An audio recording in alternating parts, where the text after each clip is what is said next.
செவி வழி கதை கேட்க வந்திருக்கும் அன்பு நேயர்களுக்கு இனிய வணக்கங்கள். எழிலன்பு ஆடியோ நாவல்ஸ் சேனலுக்கு உங்களை அன்புடன் வரவேற்கும் நான் உங்கள் பிரீத்தி திலீபன். கதை கேட்போம், காதுகளுக்கு இனிமை சேர்ப்போம். இந்த ஆடியோ நாவல்ஸ் உங்களுக்கு பிடித்திருந்தால் லைக் பண்ணுங்க. உங்கள் கருத்துக்களை கீழே கமெண்ட்ஸ்ல சொல்லுங்க. உங்கள் நண்பர்களுக்கும் ஷேர் பண்ணுங்க. நம்ம சேனலில் தொடர்ந்து கதைகளை கேட்டு மகிழ சப்ஸ்கிரைப் பண்ணுங்க. கூடவே நோட்டிபிகேஷன்ஸ் பெற பெல் பட்டனையும் தட்டி விடுங்க. இப்ப கதை கேட்கலாம் வாங்க. எழுத்தாளர் எழிலன்பு அவர்களின் ஜதியோடு சதிராடு, அத்தியாயம் 10. காலை 8 மணி ஆகியும் இன்னும் தூக்கம் கலையாமல் ஆழ்ந்த உறக்கத்தில் இருந்தான் நிருபன். நள்ளிரவு வரை மதனாவுடன் பேசிக் கொண்டிருந்து விட்டு அவன் வீடு வந்து சேரும் போதே மணி 1 ஆகி இருந்தது. மதனா கொடுத்த ஆறுதல் அவனின் ஏமாந்து போன நெஞ்சத்திற்கு மருந்தாய் இருந்தது என்றால் அது மிகையல்ல. அடுத்த மருந்தாய் தூக்கத்தை துணைக்கு அழைத்து கொள்ள நினைத்து அலைபேசியை இரவு படுக்கையில் விழும்போது சைலண்டில் போட்டுவிட்டு இருந்தான். இடைஞ்சல் இல்லாத உறக்கம் அவனை ஆட்கொண்டு இருந்தது. அதனால் காலையிலிருந்தே அவனின் அலைபேசி தொடர்ந்து பளிச் பளிச்சென்று மின்னிக் கொண்டு இருந்ததை அவன் அறியவில்லை. அலைபேசி அழைப்பு தான் அவனை கலைக்கவில்லையே தவிர பட் பட்டென கதவை தட்டும் ஓசை அவனின் தூக்கத்திற்கு உலை வைத்தது.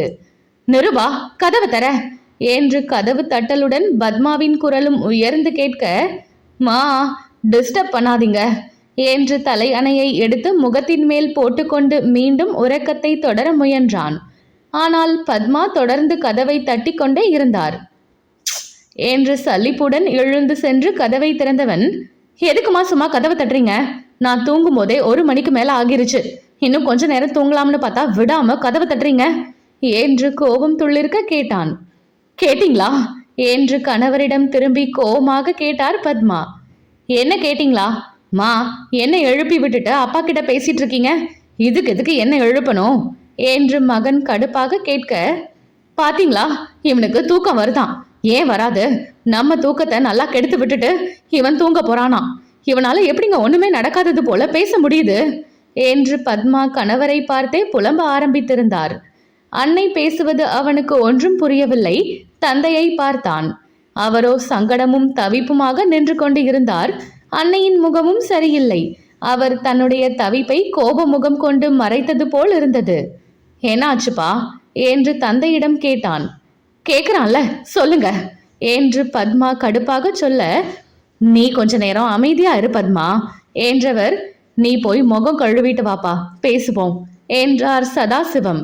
என்னங்க நீங்க என்று பத்மா குரலை உயர்த்த, பொறு பத்மா, அவன் இப்பதானே எழுந்திருக்கான், விசாரிப்போம் என்று மனைவியை அடக்கியவர், நீ போய் சட்டு போட்டுன்னு முகம் கழுவிட்டு வா தம்பி என்றார் மகனிடம். என்னவென்று புரியா குழப்பத்துடன் நிருபன் குளியல் அறைக்குள் சென்றுவிட்டு சிறிது நேரத்தில் வெளியே வந்தவன் தனது கைபேசியை எடுத்துக்கொண்டு வெளியே வந்தான். அப்போதும் அவன் போனை திறந்து பார்த்திருக்கவில்லை. அன்னை தந்தை அப்படி என்ன பேச போகிறார்கள் என்ற எண்ணம் மட்டுமே அவன் மனம் முழுவதும் ஓடிக்கொண்டு இருந்தது. வரவேற்பறை சோஃபாவில் தலையில் கை வைத்தபடி அமர்ந்திருந்த அன்னையை கண்டதும் வேகமாக அருகில் வந்தான். அம்மா, ஏன் இப்படி உக்காந்துருக்கீங்க? என்னாச்சு என்று அக்கறையுடன் கேட்டான். என்னை இப்படி உட்கார வச்சதே நீதானே? எங்க பிள்ளைய ஒழுக்கமான பிள்ளையா வளர்த்திருக்கோம்னு இத்தனை நாளா இருமாப்பா இருந்ததுக்கெல்லாம் நல்ல பலனை கொடுத்துட்ட என்று பத்மா புலம்ப கேட்டவனின் முகம் இறுகியது. அப்படி என்னம்மா நான் ஒழுக்கம் இல்லாத காரியம் பண்ணிட்டேன் என்று குரல் இறுக கேட்டான். அதை எப்படி என் வாயால சொல்லுவேன்? என்ன ஒழுக்கம் இல்லாதவன்னு உங்க வாயால தானே சொன்னீங்க. அதுக்கான காரணத்தை மட்டும் சொல்ல முடியலையோ என்று அவன் கோபம் துளிர்க்க கேட்க, எப்படி பேசுறான் பாருங்க என்று கணவரிடம் முறையிட்டார் பத்மா. அம்மா ஏப்பா இப்படி பேசிட்டு இருக்காங்க என்று அவன் அயற்சியாக கேட்க, தனது கைபேசியை எடுத்து மகன் புறம் அமைதியாக நீட்டினார் சதாசிவம். யோசனையாக வாங்கி பார்த்தவன் கண்களை சுருக்கி முகம் இடுக்கி அதில் தெரிந்த காட்சியை வெறித்தான். அரை இருட்டில் மதனாவின் மடியில் தலை வைத்து அவன் படுத்திருக்க அவர்கள் முத்தமிட்டு கொண்ட காட்சி காணொலியாக ஓடிக்கொண்டு இருந்தது. கடற்கரையில் நடன இயக்குனரின் நள்ளிரவு சலாபம். துணை நடிகையும் முன்னாள் குரூப் டான்சராகவும் இருந்த மதனாவிற்கும் வளர்ந்து வரும் நடன இயக்குனருக்கும் காதலா என்ற தலைப்பில் மேலும் மேலும் அவர்கள் இருவரையும் விமர்சித்து செய்தி வெளியாகி இணையங்களில் பரவி இருந்தது அந்த காணொளி. செய்தியையும் வீடியோவையும் பார்த்தவன் தலையை அழுந்த பிடித்து கொண்டான்.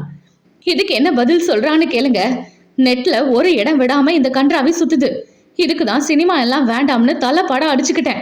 நீங்களும் கூட அவனுக்கு ஜால்ரா போட்டீங்க. இப்ப என்ன பண்ணியிருக்கான் பாருங்க. அதுவும் ஒரு நடிகை கூட.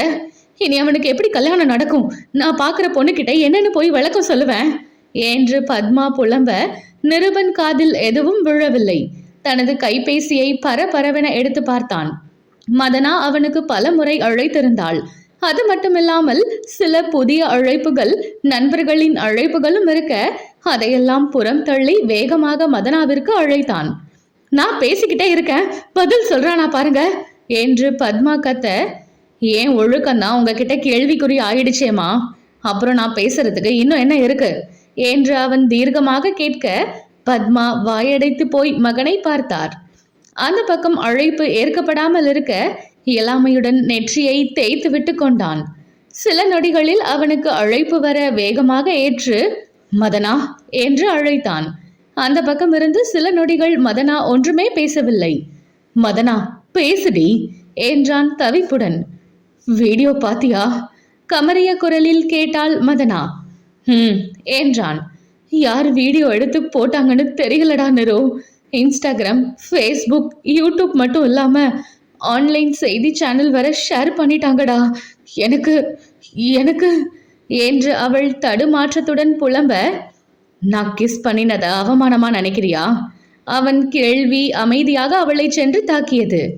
நிரு என்று அதிர்ந்து அழைக்க, பதில் சொல்லடி என்றான் குரலை உயர்த்தி.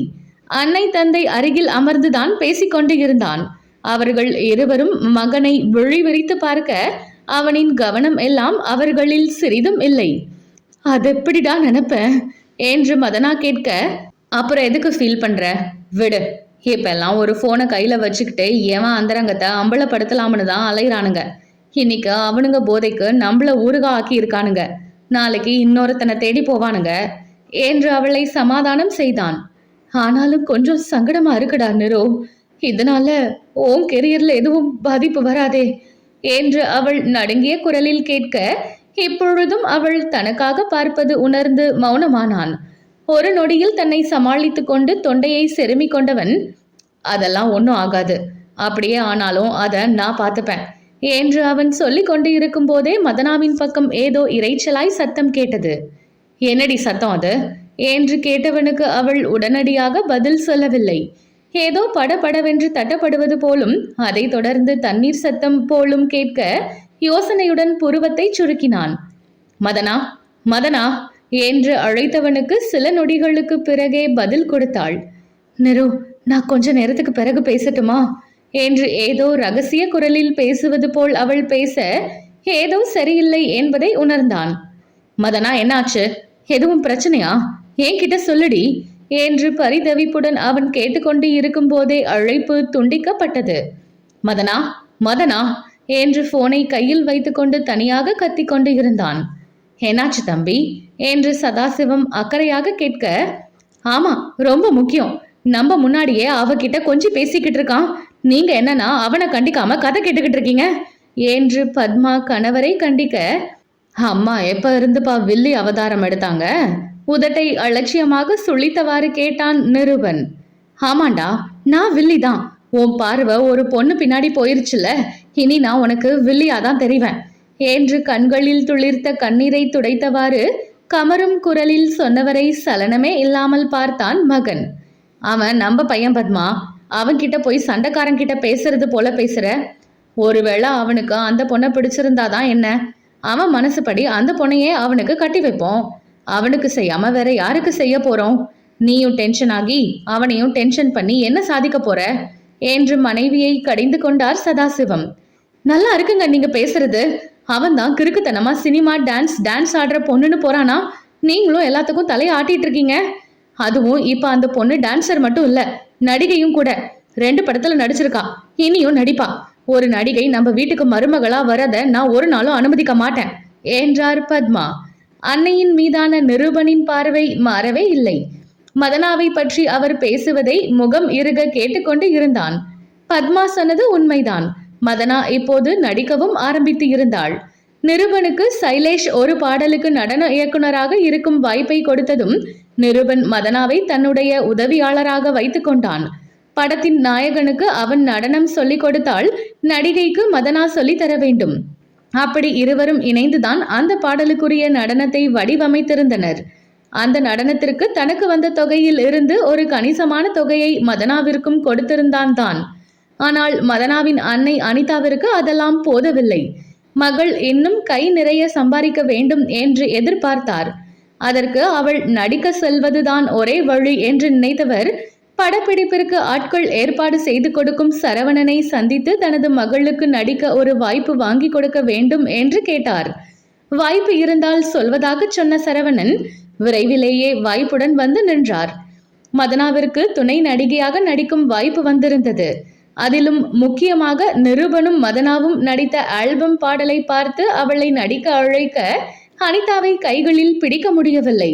உடனே அவர் மகளிடம் சொல்ல அவள் மறுக்கத்தான் செய்தாள். ஆனால் அனிதா விடவில்லை. இதோ பாரு மதனா, இத்தனை நாள் கூட்டத்தோட கூட்டமா ஆடிட்டு இருந்த, இப்ப அந்த நிருபனுக்கு அசிஸ்டண்டா இருக்கேன்னு அவன் பின்னாடியே போயிட்டு இருக்க. இதனால உனக்கு என்ன பலன் இருக்கு? அவன் தான் டான்ஸ் மாஸ்டர்னு பேரை தட்டிக்கிட்டு போவான். நீ அவன் சொல்றதை செய்துக்கிட்டு வேலைக்காரி போல இருக்கணும். இப்படியே இருந்தா நீ உருப்பட முடியாது. இப்போ உனக்கு வந்திருக்கிறது நல்ல சான்ஸ், அதை விடாம பிடிச்சு கொண்டு முன்னேறப்பாரு என்று அதட்டினார். எனக்கு நடிக்கெல்லாம் வராதுமா, தேவையில்லாத வேலை பார்த்து எனக்கு குடைச்சலை கொடுக்காத. முன்னாடி விட இப்போ உனக்கு காசு அதிகமா தானே கொண்டு வந்து கொடுக்குறேன், அது போதாதா உனக்கு என்று சிடுசிடுத்தாள் மகள். நீ அந்த ஆல்பத்துல நல்லா நடிச்சிருக்கிறத பார்த்து தானே இந்த சான்ஸ் வந்திருக்குடி. நடிக்கிறதெல்லாம் பெரிய விஷயமே இல்லை. டைரக்டர் சொல்றத அப்படியே பண்ணினா போதுமா? சரவணன் கிட்ட நான் எல்லாத்தையும் விசாரிச்சிட்டேன். அதுவும் நீ இப்ப வாங்குற சம்பளத்தை விட அதிகமா தராங்க. துணை நடிகையா நடிக்க ஆரம்பிச்சு இப்ப டாப்ல இருக்கிற நடிகைகள் எல்லாம் இருக்காங்க. நாளை பின்ன நீயும் பெரிய நடிகை ஆனா எப்படி இருக்கும் என்று கண்களை விரித்து கொண்டே கனவு கண்ட அன்னையை வெறுப்புடன் பார்த்தாள். பகல் கனவு காணாதமா என்று அதட்டினாள். ஆனால் மகளின் அதட்டலையோ உருட்டலையோ அனிதா லட்சியமே செய்யவில்லை. மகளை ஒரு நொடி கூட அமைதியாக இருக்க விடாமல் நடிக்கச் சொல்லி நச்சரித்தார். வீட்டில் அவளுக்கு நிம்மதி இல்லாமல் போக நிருபனிடம் புலம்பினாள் மதனா. நடிப்பு ஒன்னும் தவறான தொழில் இல்ல, உனக்கு பிடிச்சிருந்தா நடி மதனா என்றான் அவன். எனக்கு பிடிச்சிருக்குன்னு சொல்றதை விட அம்மா நச்சு தாங்க முடியலடா நிரு. அவங்க இப்பவே கனவு கொட்டை கட்டுறாங்க. அதோட நடிக்க போயிட்டா நான் எப்படி உன் கூட வேலை பார்க்கறது என்று அவள் முடித்த போது கண்களில் சிரிப்புடன் அவளை பார்த்தான். அவள் சுணக்கமாக பார்க்க அவளின் நெற்றியோடு தன் நெற்றியை முட்டியவன், என் கூட இருக்கணுங்கிறதுக்காக உனக்கு வர நல்ல வாய்ப்பு விடுவியா? உனக்கு வந்த கேரக்டர் எந்த மாதிரின்னு விசாரி. நல்ல கேரக்டரா இருந்தா மிஸ் பண்ணாத. நீ நடிக்க போனாலும் நாம ஒரே ஃபீல்டுல தான் இருக்க போறோம். உனக்கு ஷூட்டிங் இல்லாதப்போ என் கூட வந்து வேலை பாரு என்றான். தான் வாழ்க்கையில் முன்னேற நினைப்பது போல் அவளுக்கும் வாழ்க்கையில் முன்னேற்றம் வந்தால் நல்லதுதானே என்று நினைத்தான் அவன்.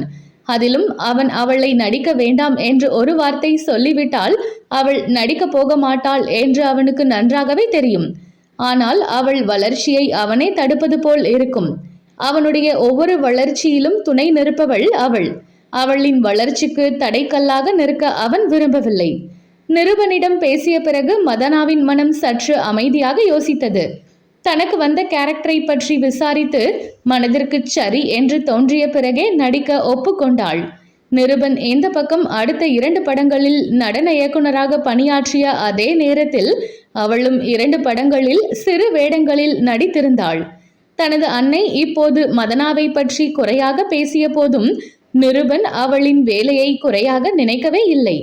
தான் இன்னும் அங்கே இருந்தால் அன்னை பேசிக்கொண்டே இருப்பார் என்று நினைத்த நிருபன் எழுந்து செல்ல போனான். எங்கடா போற? எனக்கு ஒரு பதில சொல்லிட்டு போ என்று நிறுத்தினார் பத்மா. அலுப்புடன் அன்னையை பார்த்தான் நிருபன். இப்போ என்னம்மா சொல்லணும் உங்களுக்கு? இப்படியே விட்டா நாளைக்கு இன்னும் உன்னை பத்தி கிசு கிசு பரவும். அதையெல்லாம் பார்த்துட்டு என்னால சும்மா இருக்க முடியாது. நான் உனக்கு பொண்ணு பார்க்க ஆரம்பிக்க போறேன். ஒரு கல்யாணத்தை முடிச்சிட்டு நீ உன் வேலையை பாரு என்ற அன்னையை வினோதமாக பார்த்தான். என்னங்க இவன் இப்படி பார்க்கறான்? பத்மா கணவரிடம் கேட்க, பின்ன என்ன பத்மா, ஒரு பொண்ணு கூட அவனை சம்மந்தப்படுத்தி ஒரு வீடியோ சுத்துற இந்த நேரத்துல இன்னொரு பொண்ணு பார்க்கறதா சொன்னா உனக்கே முரணா தெரியலையா என்று தலையில் அடித்து கொண்டார் சதாசிவம்.